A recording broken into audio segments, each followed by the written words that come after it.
Welcome back to The Suitor, your trusted guide through the twists and turns of classic literature.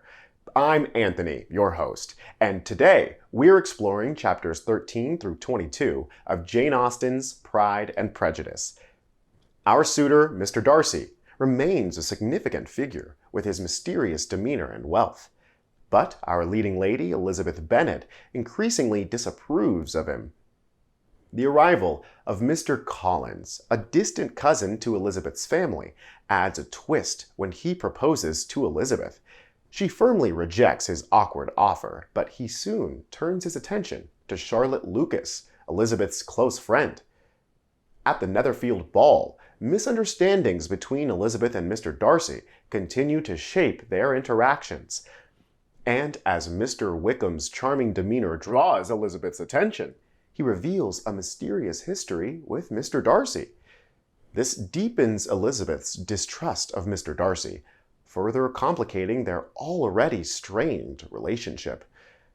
These chapters provide a deeper look into the misunderstandings between Elizabeth and Mr. Darcy, revealing the intricate social dynamics of Austen's time.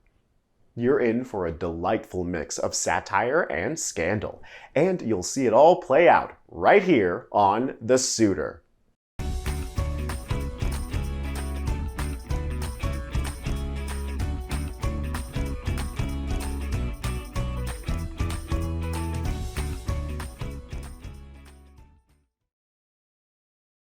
Welcome back to The Suitor.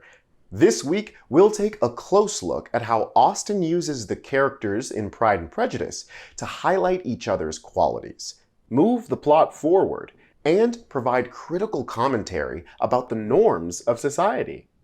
So, what types of characters does Austen utilize? How do they impact each other and move the overall story forward? Well, let's take a closer look at our leading lady, Elizabeth Bennet, to help us begin to answer these questions. As the primary character in the novel, Elizabeth's development is complex and drives the plot of the whole story. She's what's called a round character, who's fully developed across the whole story. Being a dynamic character, she changes and evolves as a result of interactions with other characters. One such character is her best friend, Charlotte Lucas. As a secondary character, Charlotte's main purpose in the novel is to complement the primary character, Elizabeth. But unlike Elizabeth, Charlotte is more of a flat character who lacks depth and remains static throughout the story, showing no real change or evolution. Okay. You're probably thinking Charlotte must not be a very important character. But secondary characters play a major role because they help to advance the plot and reveal key aspects of other characters.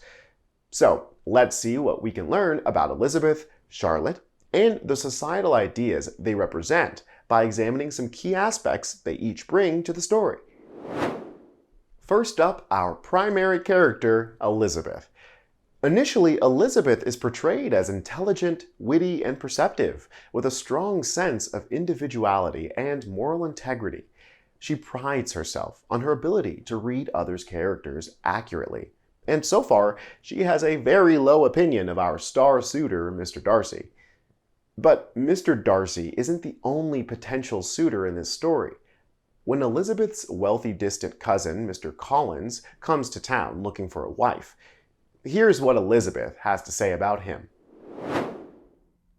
Mr. Collins is a conceited, pompous, narrow-minded, silly man. You know he is so as well as I do. And you must feel as I do, that the woman who marries him cannot have a proper regard for herself. We can clearly see that Elizabeth dislikes Mr. Collins. But what does Elizabeth's comments about Mr. Collins tell us about her as a character? Pause the video for a moment while you think. First thing I notice here is her attitude. Classic Elizabeth. Her astute observations and willingness to bluntly speak her mind come through in the strong words she's chosen to describe Mr. Collins. She does not hold back, does she?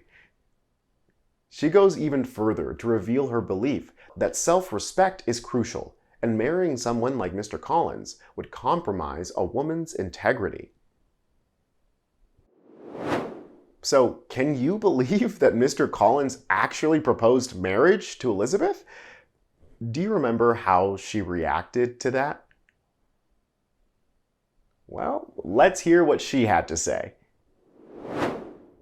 I am perfectly serious in my refusal. You could not make me happy, and I am convinced that I am the last woman in the world who could make you so. How does this add to your understanding of Elizabeth's character? Pause the video for a moment while you think.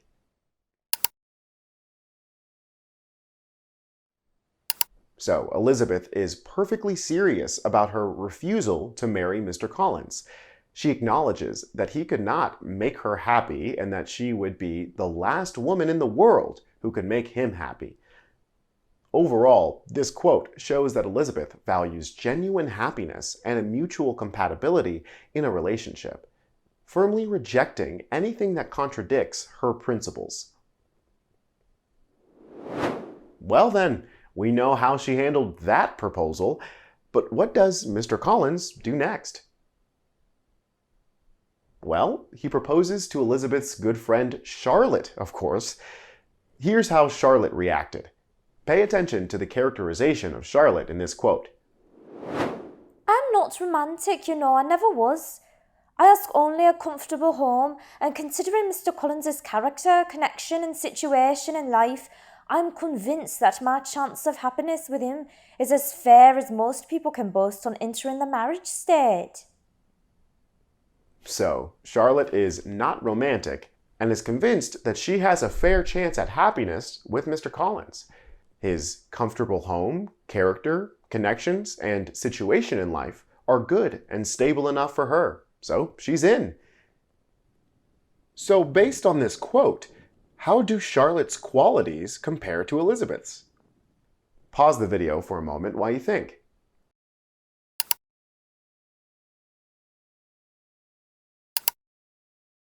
I'm thinking Charlotte values comfort and stability when it comes to choosing a husband, unlike the happiness and compatibility that Elizabeth longs for. She even rejects such romantic ideas, favoring practicality instead. Charlotte happily accepts Mr. Collins' proposal and soon becomes Mrs. Collins. So, what do you notice about these two characters?